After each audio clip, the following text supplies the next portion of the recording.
hottest love team talaga kayo this year. Alam niyo kung bakit? Lalo na nung Christmas special, nung lumabas kayong dalawa, dumagundong talaga ang buong Araneta Coliseum. Ay grabe ang pananabik, ang kilig, at ang chemistry ninyong dalawa. Hindi ma-i-deny. Okay. Dahil nandito tayo ngayon sa 50 Birada, unahin na natin itong mga katanungan mula sa inyong mga tagahanga, mga Kathniel, kasama natin sila. Okay, number 16. Ito ay may katanungan tayo. Number 16, ang tanong, totoo ba na madalas daw kayo magkatampuhan? Matagal sumagot. Hindi. Saan yung galing? Hindi po Dito. kami. Hindi. Ito kasi, Hindi naman. Hindi? Oh, okay. Hindi. Hindi talaga. Number 17. Bukod kay Daniel, totoo ba daw na may nanliligaw na iba sa'yo? Wala din. Wala akong nababalitaan. Wala naman din nagpaparamdam. Baka hinaharang mo na agad. Hindi wala namang ganun. Wala naman, wala. Ba't kinakangiti? Parang may alam ka.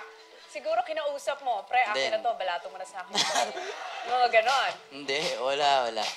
Meron pa isa, ha? Ito ay mga nakalap namin mga katanungan para sa inyo.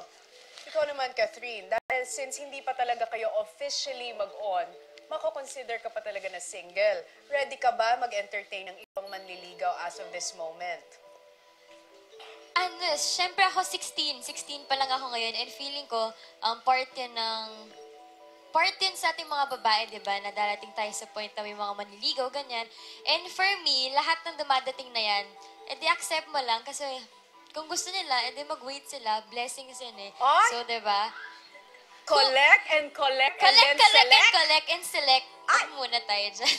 Para kung sino yung matira, yun talaga. Yun, matira matibay. Matira matibay. Okay lang sa'yo yun? Mag-entertain siya ng mga manliligaw? Okay lang. Huwag lang sa harap ko.